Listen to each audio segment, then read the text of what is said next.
Doctor Anita Singh, associate professor history, Kumari Mayawati government girls PG college Badalpur. आज की चर्चा का विषय है तैमूर का भारत पर आक्रमण। तैमूर का नाम तैमूर लंग क्यों पड़ा? तैमूर ने अपने जीवन में कई युद्ध लड़े और एक युद्ध में उसकी एक टांग घायल हो गई, जिसके कारण वह जीवन भर लड़खड़ाता रहा और इसीलिए उसे तैमूर लंग कहा गया। उसका जन्म 1336 में ट्रांस आक्सियान के कैच नामक स्थान पर हुआ था। उसके पिता अमीर तुर्गई एक छोटी सी जागीर के मालिक थे। 1369 में तैमूर के पिता की मृत्यु हो गई और उसके बाद वह समरकंद का शासक बना। तैमूर अपनी सैनिक योग्यता के बल पर कई क्षेत्रों पर विजय हासिल करता है, जैसे ईरान, अफगानिस्तान, सीरिया, कुर्दिस्तान आदि। और इस तरीके से वह एक विशाल साम्राज्य का स्वामी बनता है। वह भारत पर आक्रमण की योजना बनाता है और भारत पर आक्रमण के उद्देश्यों की चर्चा वह अपनी आत्मकथा मलफुसात ए तैमूरी में करता है। उसमें कहता है, भारत पर आक्रमण करने का मेरा उद्देश्य है काफिरों के विरुद्ध युद्ध करना, पैगंबर की आज्ञानुसार उन्हें सच्चा धर्म स्वीकार करने पर बाध्य करना, देश की बहुदेववाद तथा अंधविश्वास से मुक्त करना तथा मंदिरों और मूर्तियों का उन्मूलन करना, जिससे हम धर्म तथा ईश्वर के समर्थक और सैनिक बनकर गाजी तथा मुजाहिद का पद प्राप्त करेंगे। तैमूर के इस कथन के आधार पर कहा जा सकता है कि उसका उद्देश्य भारत की अपार संपत्ति लूटना था और इस्लाम का विस्तार कर गाजी एवं मुजाहिद का पद प्राप्त करना था। भारत विजय की योजना को क्रियान्वित करने का उसे जल्दी अवसर मिल जाता है, जब मुल्तान के शासक सारंग खां तथा तैमूर के पोते पीर मोहम्मद में वार्षिक कर को लेकर विवाद बढ़ जाता है और सारंग खां वार्षिक कर देने से मना कर देता है। इस पर पीर मोहम्मद मुल्तान पर आक्रमण करता है। जैसे ही इस आक्रमण की सूचना तैमूर को मिलती है तो वह 1398 में सेना के साथ लाहौर पहुंचता है।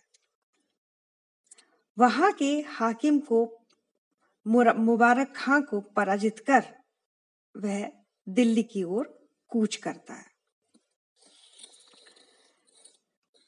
11 दिसंबर 1398 को तैमूर दिल्ली पहुंचता है और 18 दिसंबर 1398 को तैमूर व दिल्ली के शासक नजरुद्दीन महमूद की शाही सेना के बीच युद्ध होता है।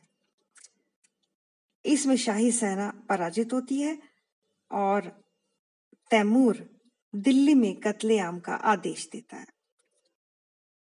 ये कत्लेआम 15 दिन तक चलता। अमूल्य संपत्ति लूटने के बाद 1399 में तैमूर फिरोजाबाद, मेरठ, हरिद्वार, कांगड़ा और जम्मू होते हुए वापस समरकंद लौट जाता है।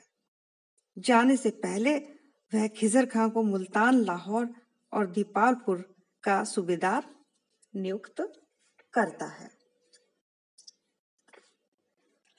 तैमूर के आक्रमण के कई महत्वपूर्ण परिणाम राजनीति, अर्थव्यवस्था, संस्कृति तथा धार्मिक क्षेत्र में दिखाई देते हैं।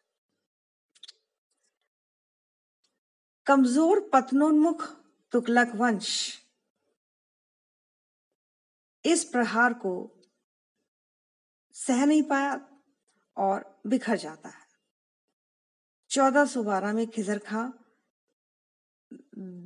दौलत खान को परास्त कर एक नए राजवंश यानी सैयद राजवंश की नींव रखता है।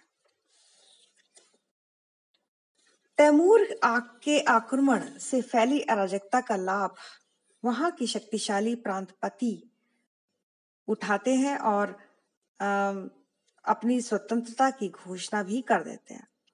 और इस तरीके से जो शक्तिशाली प्रांतपति थे वे अपने स्वतंत्र राज्यों की स्थापना करते हैं, जैसे कि ख्वाजा जहां जौनपुर में, दिलावर खां मालवा में, सुजक्कर शाह गुजरात में। दक्षिण में बहमनी और विजयनगर की शक्ति बढ़ जाती है। तैमूर के आक्रमण तथा पंजाब और समरकंद के झगड़ों का प्रभाव ये पड़ा कि भारत पर विदेशों के आक्रमण हुए और अंत में बाबर ने दिल्ली सल्तनत को समाप्त कर भारत में मुगल साम्राज्य की नींव डाली। आर्थिक प्रभाव अगर कहा जाए तो तैमूर लंग की सेना ने नगर गांवों को लूटा और जलाकर नष्ट किया, दिल्ली को उजाड़ डाला, जिसकी वजह से उसकी गरिमा नष्ट हो गई। कृषि, उद्योग धंधे, वाणिज्य, व्यापार भी चौपट हो गए। और तैमूर के लौटने के बाद महामारी के प्रकोप से काफी लोग मर गए और इसका जिक्र बर्नी ने अपने ग्रंथ में किया है। सांस्कृतिक प्रभाव में कहा जाए तो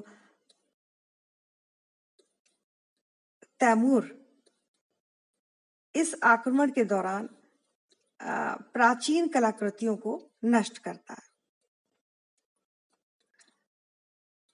हालांकि अप्रत्यक्ष रूप से भारतीय साहित्य तथा कला कौशल की उन्नति में विशेष योगदान भी उसके आक्रमण का रहा, क्योंकि आक्रमण के बाद जो स्थापित स्वतंत्र राज्य थे उन्होंने साहित्य तथा कला को बढ़ावा दिया, जैसे कि मालवा, जौनपुर, बंगाल, खानदेश, बहमनी और विजयनगर। ये राज्यों में साहित्य और विभिन्न कलाओं की उन्नति हुई। तैमूर जब वापस समरकंद जाता है तो वो अपने साथ शिल्पियों और कलाकारों को भी ले जाता है, जो वहां पहुंचकर भारतीय शैली में मध्य एशिया की कला शैलियों को प्रभावित करते हैं। इस आक्रमण के बाद मध्य एशिया के साथ भारत का सांस्कृतिक आदान प्रदान होता है, जिसकी वजह से रहन सहन, खान पान आदि में परिवर्तन देखने को मिलते हैं। तो ये हमारे आज का विषय तैमूर का आक्रमण, उसके कारण, उसके प्रभाव, इस पर आज हमने चर्चा की। धन्यवाद।